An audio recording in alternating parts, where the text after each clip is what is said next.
दोस्तों इस वीडियो में हम जानेंगे तीन खबरों के बारे में। तीनों खबरों के रूप में पहला तो हम जानेंगे कि किस तरह से राजस्थान के जो सीएम है अशोक गहलोत, उनकी खुद की बेइज्जती कर दी उनकी खुद की जनता ने, वो भी भरी सभा में। साथ ही साथ हम जानेंगे जो क्लाइमेट एक्सचेंज की क्राइसिस की बात चल रही है उसकी क्या है अपडेट। और इसके अलावा तीसरी बहुत ही महत्वपूर्ण खबर जो भारत के हर नागरिक को देखनी चाहिए कि इंदौर में आखिरकार क्यों कर दिया जा रहा है राशन बंद, फैक्ट्री में जाना बंद, मंदिरों में प्रवेश बंद जिन्होंने टीका नहीं लिया है, और इसका समाधान भी क्या हो सकता है ये भी हम इस वीडियो में बात करेंगे। बहुत महत्वपूर्ण वीडियो है, लास्ट तक बने रहिएगा।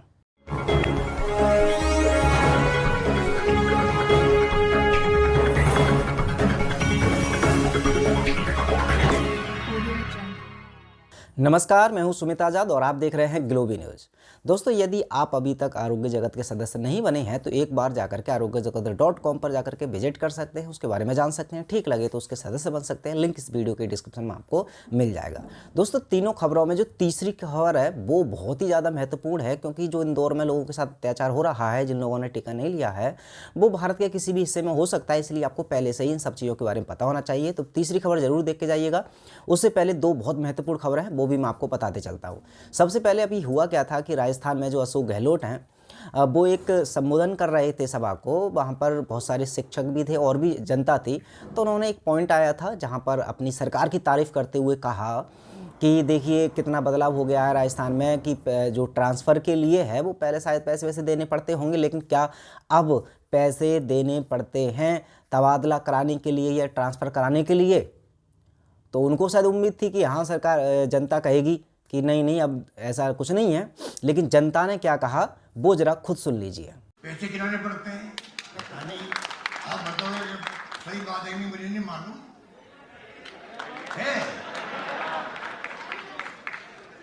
पैसे देने पड़ते हैं क्या? सवाल है।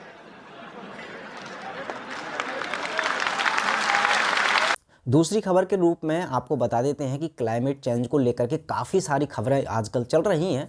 ग्लोबल वार्मिंग को लेकर के भी पहले से ही पूरे विश्व में चर्चा हो रही है कि जिस तरह से जनसंख्या बढ़ रही है, संसाधनों में कमी आ रही है, प्रदूषण बढ़ रहा है, अब ग्लोबल वार्मिंग की समस्या आने वाली है। और ये ऐसा समय है कि अब हमको इस समस्या के ये जो समस्या है ये एक प्रकार से महामारी के रूप में उभर के आएगी, यानी कि फ्यूचर में, इनके फ्यूचर का मतलब बिल्कुल अभी रिसेंट में ही कुछ ही सालों में या कुछ ही महीनों में हो सकता है क्लाइमेट चेंज क्राइसिस। तो अब इस क्राइसिस को लेकर के एक मीटिंग भी हुई थी इस पर विचार करने के लिए, COP26 नाम से, जहां पर भारत ने भी पार्टिसिपेट किया था। अगर इस मीटिंग की बात करें तो निष्कर्ष के तौर पर सभी देशों ने बस ये कोशिश की बताने की कि ठीक है हम भी अपनी तरफ से कोशिश करेंगे कुछ प्राकृतिक संसाधनों को बचाने का, वनों को जो जंगल है वो ना काटे जाएं, कोयला की खपत कम हो या ऊर्जा की जो खपत है उसमें भी कटौती करेंगे। कई तरह के तमाम तरह के बताए थे। उसमें एक सबसे बड़ी बात निकल के आई थी कि जो अमेरिका और चीन है वैसे तो एक दूसरे के प्रतिद्वंदी माने जाते हैं, और आपको बता दें कि पूरे विश्व में सबसे ज़्यादा जो खपत करता है एनर्जी की या ऊर्जा की, वो सबसे ज़्यादा चाइना और अमेरिका ही है।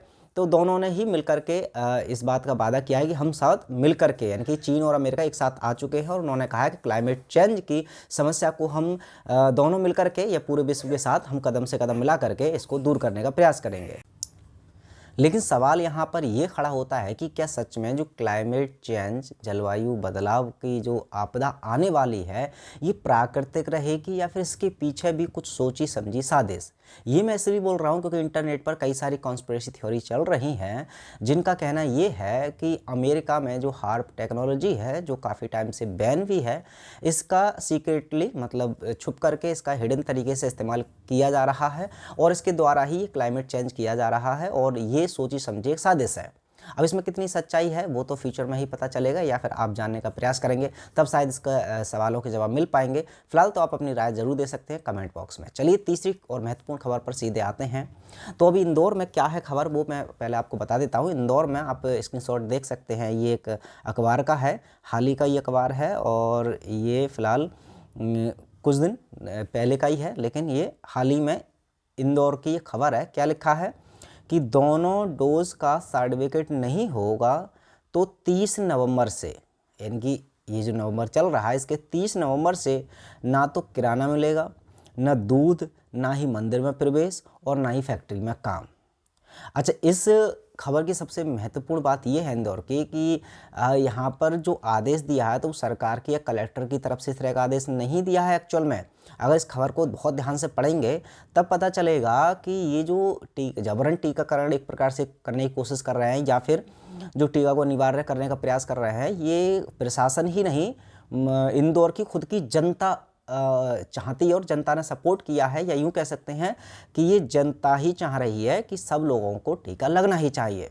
अब उसमें कौन कौन है, जैसे कि यहाँ पर कुछ लोगों के मैं नाम बता रहा हूँ इस खबर में जो है, उनके क्या क्या बयान हैं, जो कि एक हैं अध्यक्ष हैं अहिल्या चैम्बर के, ये व्यापारियों के शायद नेता होंगे। तो इनका नाम है रमेश खंडेलवाल। तो रमेश खंडेलवाल कह रहे हैं कि सभी दुकानों पर बोर्ड लगाएंगे, 30 नवंबर से बिना टीका माल नहीं देंगे। उसके अलावा एक हैं प्रमोद डफरिया, अध्यक्ष हैं ये एसी जो है इंडस्ट्री के, जो एसी इंडस्ट्रीज़ है। तो उन्होंने कहा है कि फैक्ट्री में बिना दोनों डोज काम के लिए किसी को नहीं घुसने दिया जाएगा, प्रवेश नहीं दिया जाएगा। साथ ही साथ अगर हम कुछ दूध विक्रेताओं की बात करें तो एक अध्यक्ष हैं दूध विक्रेता संघ के भरत मथुरावाला। तो उन्होंने कहा है कि गांव में ऐसे लोगों से दूध नहीं लेंगे, बिना टीके वालों को दूध बेचेंगे भी नहीं। यानी कि अगर यदि आपने टीका नहीं लिया है तो ये जो संघ है इनका बना हुआ, ये कह रहे हैं कि ना तो उससे दूध लिया जाएगा जिसने टीका नहीं लिया है, और ना ही उसको दिया जाएगा जिसने टीका नहीं लिया है। तो टीका बेचना हो दूध या लेना हो, टीका तो लगवाना पड़ेगा। उसके अलावा रेस्टोरेंट जो ढाबे की एसोसिएशन होते हैं उनके जो अध्यक्ष हैं सुमित सूरी, उन्होंने कहा है कि रेस्टोरेंट मैरिज गार्डन में प्रवेश नहीं देंगे, टीका लगवाने वालों को छूट देंगे, यानी कि जिन्होंने टीका लगाया होगा वही रेस्टोरेंट वगैरह में जा सकते हैं। उसके अलावा मंदिरों से भी ये खबर है। तो मंदिरों के जो अभी अशोक भट्ट जी हैं, एक पुजारी खजराना गणेश मंदिर के, उन्होंने कहा है कि मंदिर के सभी कर्मचारियों ने टीके लगवा लिए हैं, भक्तों के लिए भी ज़रूरी करेंगे कि टीका लगाने के बाद ही मंदिर में प्रवेश लेंगे। उसके अलावा अगर इल्वर ट्रस्ट के एक चेयरमैन हैं इसाक चौधरी, तो उन्होंने कहा है कि स्कूल कॉलेज में पेरेंट्स से भी टीके का सर्टिफिकेट मांग रहे हैं। यानी कि अब स्कूलों में जो बच्चे जा रहे हैं तो उनका एडमिशन तब होगा जब उनके माँ बापों ने टीका ले लिया होगा और उसका सर्टिफिकेट वो। तो ये सब जो मांगे हैं ये एक्चुअल में सबसे बड़ा सवाल और ये दुविधा कह सकते हैं इसको, या कुछ भी कह लीजिए, दुर्भाग्य कि यहाँ पर प्रशासन की आवश्यकता ही नहीं हो रही है। हम और आप में से ही जो जिन लोगों ने चुना है अपने, चाहे वो किसी भी संगठन को चुना है, तो संगठन के मालिक ही कह रहे हैं कि भाई जब तक टीका नहीं होगा तब तक हम अपनी सेवाएं नहीं देंगे। तो हालांकि उनके जो कलेक्टर हैं मनीष सिंह, उन्होंने हालांकि चिंता तो जताई थी, इंदौर के जो डीसी हैं, कि भी विदेशों में केस बढ़ रहे हैं इसलिए भारत में भी हमको सावधानी बरतनी चाहिए। तो लेकिन ऑफिशियल तरीके से ही कलेक्टर का कोई आदेश नहीं है कि बिना टीका के आप ये नहीं ले सकते वो नहीं ले सकते, लेकिन जनता द्वारा ही जानबूझ करके इस तरह के रूल बनाए जा रहे हैं खुद से ही कि यदि आप टीका नहीं लेंगे तो आपको ये काम करने नहीं दिया जाएगा, वो वाला काम नहीं करने दिया जाएगा। तो ऐसे में अब ये सवाल सबसे बड़ा है, क्योंकि अगर प्रशासन इस तरह के आदेश लाता है तो कानूनी तौर पर उनसे लड़ सकते हैं, लेकिन हमारे ही लोग जो हमारे ही अपने हैं, जो हमारे ही आसपास के लोग हैं, जिनसे हमारा काम रहता है या उनका काम हमसे रहता है, जिनके साथ हमारा उठना बैठना रहता है, वो लोग ही यदि इस तरह की बातें करने लग गए कि भी जानबूझ करके टीका लगवाएं, तो समस्या तो बनती है। लेकिन अब सॉल्यूशन क्या हो सकता है? समाधान जागृति ही हो सकती है। सबसे अच्छी बात यह है कि प्रशासन ने किसी भी तरह का ऐसा आदेश नहीं दिया है जिसमें आपको ज़बरदस्ती किया जा सके। लेकिन बात रही कि भी आपको कोई सेवा नहीं मिलेंगी, तो ऐसा तो कुछ हो ही नहीं सकता कि हाँ यदि आपने टीका नहीं लिया है तो आपको सच में कोई दूध ना दे। भाई जिन लोग, जैसे एक सिंपल सा एग्जाम्पल बताना चाह रहा हूँ, इन्होंने कहा है कि भी ना तो दूध उससे लिया जाएगा जिसने टीका नहीं लिया है, और नहीं उसको दिया जाएगा सर टीका नहीं लिया है। तो जाहिर सी बात है कि आपको थोड़ी मेहनत तो करनी पड़ सकती है। आप डेयरी के बजाय भाई उन लोगों से दूध खरीद सकते हैं जिन्होंने टीका नहीं लिया है, क्योंकि उनका दूध व्यापारी लोग नहीं खरीद रहे। तो ऐसे में ऑप्शन निकल सकते हैं आम जनता से, लेकिन आप किसी भी कीमत पर अगर टीका नहीं लेना चाहते तब इस तरह की है, बाकी का लेना चाहते हैं टीका तब तो कोई दिक्कत नहीं है।